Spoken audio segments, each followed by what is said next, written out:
ನಮಸ್ಕಾರ ವೀಕ್ಷಕರೇ, ನಾನು ನಿಮ್ಮ ಗಿರಿಧರ್ ಭಟ್.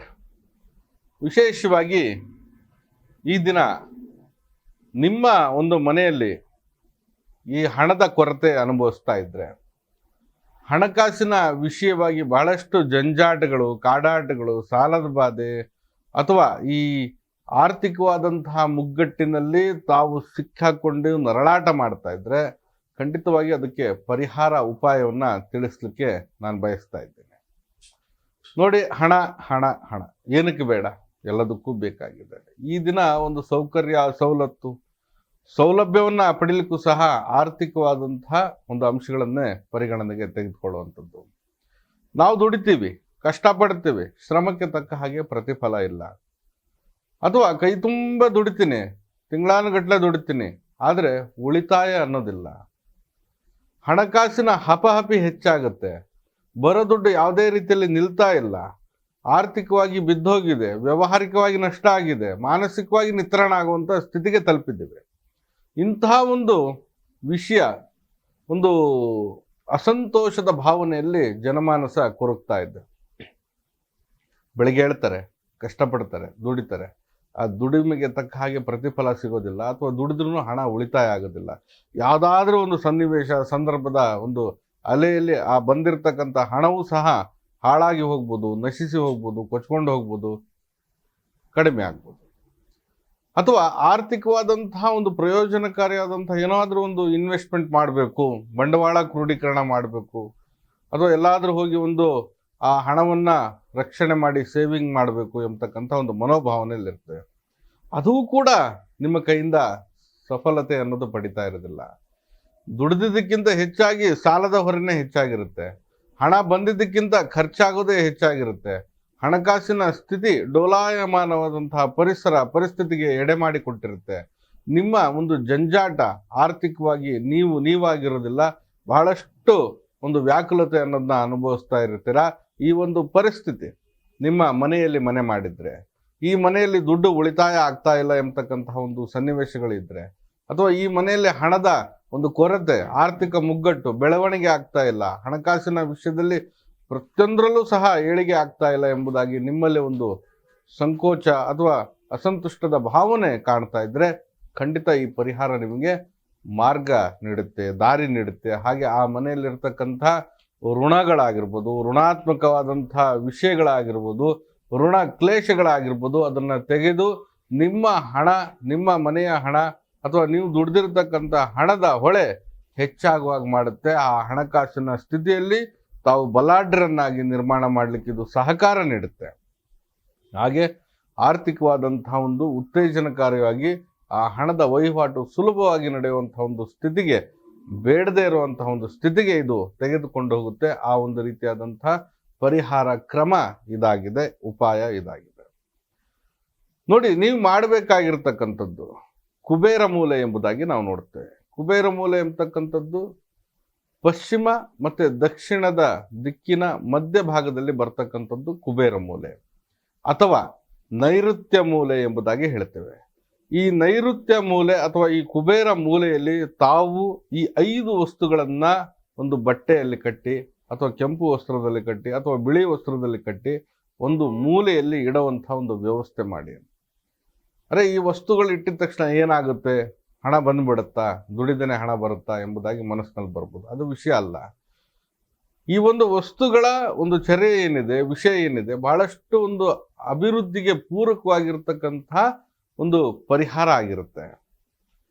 ಹಾಗೆ ಆ ಮನೆಯಲ್ಲಿ ಇರ್ತಕ್ಕಂತಹ ಜಂಜಾಟ, ಋಣಾತ್ಮಕವಾದಂತಹ ಪೀಡನೆಗಳನ್ನು ತೆಗೆದು ಹಾಕಲಿಕ್ಕೆ ಇವು ಬಹಳಷ್ಟು ಹೋರಾಟಗಳನ್ನು ಮಾಡ್ಬೋದು, ಅಥವಾ ಆ ಮನೆಯಲ್ಲಿ ಧನಾತ್ಮಕ ಅಲೆಯನ್ನು ಇದು ತರುತ್ತೆ. ಹಾಗಾಗಿ ಹಣವನ್ನು ಆಕರ್ಷಣೆ ಮಾಡಲಿಕ್ಕೆ ಈ 5 ವಸ್ತುಗಳು ಬಹಳಷ್ಟು ಪ್ರಯೋಜನಕಾರಿಯಾಗಿದೆ. ಹಾಗಾಗಿ ಈ ವಸ್ತುಗಳನ್ನು ಕುಬೇರ ಮೂಲೆ ಅಥವಾ ನೈಋತ್ಯ ಮೂಲೆಯಲ್ಲಿ ಇಡುವಂತಹ ಒಂದು ವ್ಯವಸ್ಥೆ ಮಾಡಿ.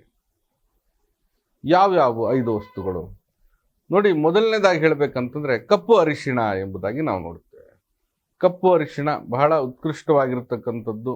ಹಾಗೆ ಈ ಕೆಲವೊಂದು ರೀತಿಯಾದಂತಹ ಕೊಳೆಯನ್ನು ತೆಗಿಲಿಕ್ಕೆ, ಸಮಸ್ಯೆಗಳು ಆಗಿರ್ಬೋದು, ಇವೆಲ್ಲವನ್ನ ಪರಿಹರಿಸಲಿಕ್ಕೆ ಕಪ್ಪು ಅರಿಶಿಣವನ್ನು ತಂತ್ರದಲ್ಲಿ ಬಹಳಷ್ಟು ಉಪಯುಕ್ತಕರವಾದಂಥ ಅಂಶಗಳನ್ನು ಪರಿಗಣನೆಗೆ ತೆಗೆದುಕೊಳ್ತೀವಿ.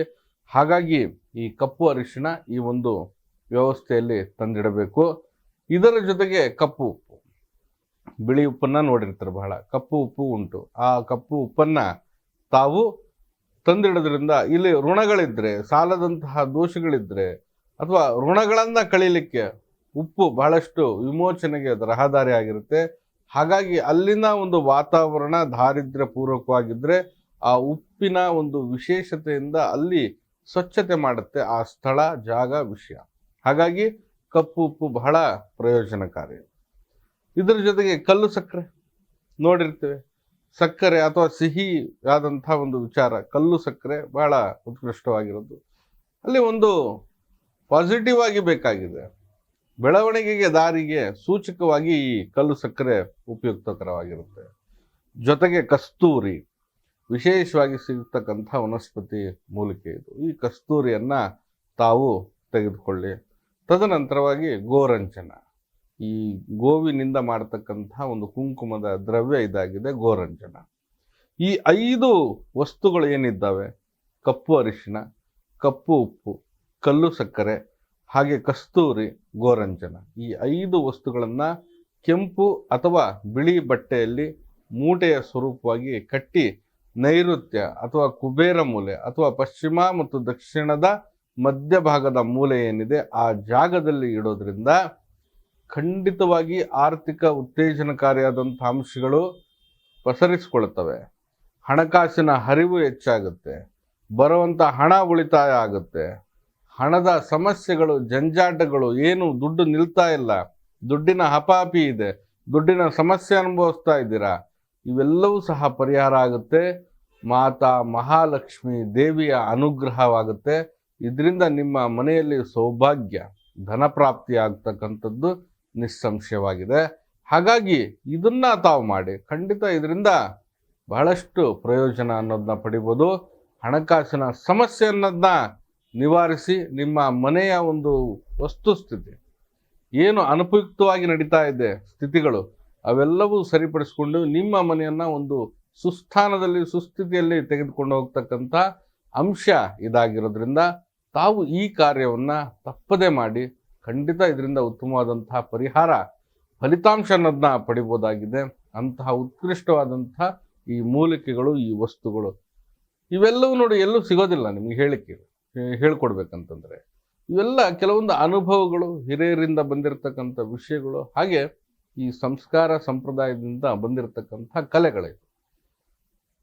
ಕೆಲವೊಬ್ಬರಿಗೆ ಗೊತ್ತಿರ್ತದೆ, ಕೆಲವೊಬ್ರಿಗೆ ಗೊತ್ತಿರೋದಿಲ್ಲ. ಆ ಗೊತ್ತಿದ್ದು ಗೊತ್ತಿಲ್ಲದೇನೋ ವಿಚಾರಗಳನ್ನು ತಿಳಿಸುವಂತಹ ಪ್ರಯತ್ನ ನಮ್ಮಿಂದ ನಡೀತಾ ಇರ್ತದೆ. ಬಹಳ ಹಿಂದಿನ ಕಾಲದಲ್ಲಿ ಇವೆಲ್ಲ ಜನ ಮಾಡಿದ್ದುಂಟು. ಆದರೆ ಕಾಲಾಂತರದಲ್ಲಿ ಕೆಲವೊಮ್ಮೆ ಪರಿವರ್ತನೆ ಆದಾಗ ಈ ಹಳೆಯ ಸಂಪ್ರದಾಯಗಳು ಗೊಡ್ಡು ಅಥವಾ ಮೋಡ್ಡೆ ಎಂಬುದಾಗಿ ಪರಿಗಣನೆ ತೆಗೆದುಕೊಂಡು ಅದನ್ನು ಮಾಡ್ಲಿಕ್ಕೆ ಹೋಗಿಲ್ಲ. ಯಾವಾಗ ಸಂಕಷ್ಟ ಶುರು ಆಗುತ್ತೆ ಇವೆಲ್ಲ ಮಾಡೋದು ರೂಢಿಗತವಾದರೆ ಖಂಡಿತ ಆ ಸಂಕಷ್ಟ, ಹಣಕಾಸಿನ ಸಮಸ್ಯೆಗೆ ಇದು ದಾರಿಯಾಗಿ ಗೋಚಾರ ಆಗುತ್ತೆ ಎಂಬುದಾಗಿ ನಮ್ಮ ಒಂದು ಮಾತು. ಹಾಗಾಗಿ ಖಂಡಿತ ಇದನ್ನು ಮಾಡಿ ಜೀವನದಲ್ಲಿ ಅಭ್ಯುದಯ ಹೊಂದಿ, ಅನುಗ್ರಹ ಆಗುತ್ತೆ. ಮಾತಾ ಮಹಾಲಕ್ಷ್ಮಿಯ ದೇವಿ ಪ್ರಸನ್ನಳಾಗ್ತಾಳೆ. ಹಾಗೆ ನಿಮ್ಮ ಮನೆಯನ್ನು ಸ್ವಚ್ಛವಾಗಿಟ್ಕೊಳ್ಳಿ. ಇದು ಸಹ ಒಂದು ಒಳ್ಳೆಯ ದಾರಿ ಎಂಬುದಾಗಿ ನಾವು ನೋಡುತ್ತೀವಿ. ಈ ವಿಷಯವನ್ನು ನಿಮ್ಮ ಹಣಕಾಸಿನ ಸಮಸ್ಯೆ, ಜಂಜಾಟ, ಹಣದ ಒಂದು ಜೀವನ ಶೈಲಿ ಸರಿಪಡಿಸ್ಕೊಳ್ಳಿಕ್ಕೆ ಮಾರ್ಗದರ್ಶನ ಆಗಿರುತ್ತೆ. ಹಾಗಾಗಿ ತಪ್ಪದೇ ಮಾಡಿ, ಖಂಡಿತ ಶುಭ ಫಲಿತಾಂಶ ಪಡಿಬೋದಾಗಿದೆ. ನಾನು ನಿಮ್ಮ ಗಿರಿಧರ್ ಭಟ್.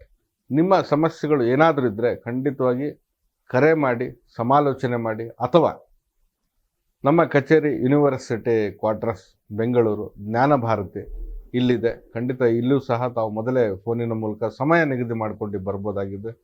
ಖಂಡಿತ ಮಾಡಿ. ಒಳ್ಳೆಯ ದಾರಿ, ಒಳ್ಳೆಯ ಆಲೋಚನೆ, ಒಳ್ಳೆಯ ವಿಚಾರದಿಂದ, ವಿಶ್ವಾಸದಿಂದ ನಡೆಯೋಣ. ನಿಮ್ಮ ಸಮಸ್ಯೆಗಳಿಗೆ ಆದಷ್ಟು ಪರಿಹಾರ ಉಪಾಯಗಳನ್ನು ತಿಳಿಸ್ತಾ ಇರೋಣ. ಹಾಗೆ ನಿಮ್ಮ ಅನಿಸಿಕೆಗಳನ್ನು ಕಮೆಂಟ್ನಲ್ಲಿ ತಿಳಿಸ್ತಾ ಇರಿ. ಅದರ ಒಂದು ವಿಚಾರವನ್ನು ಸಹ ಆಗಿಂದಾಗೆ ಪ್ರಸ್ತಾಪ ಮಾಡೋಣ. ಎಲ್ಲರಿಗೂ ಸಹ ಶುಭವಾಗಲಿ. ನಮಸ್ಕಾರ.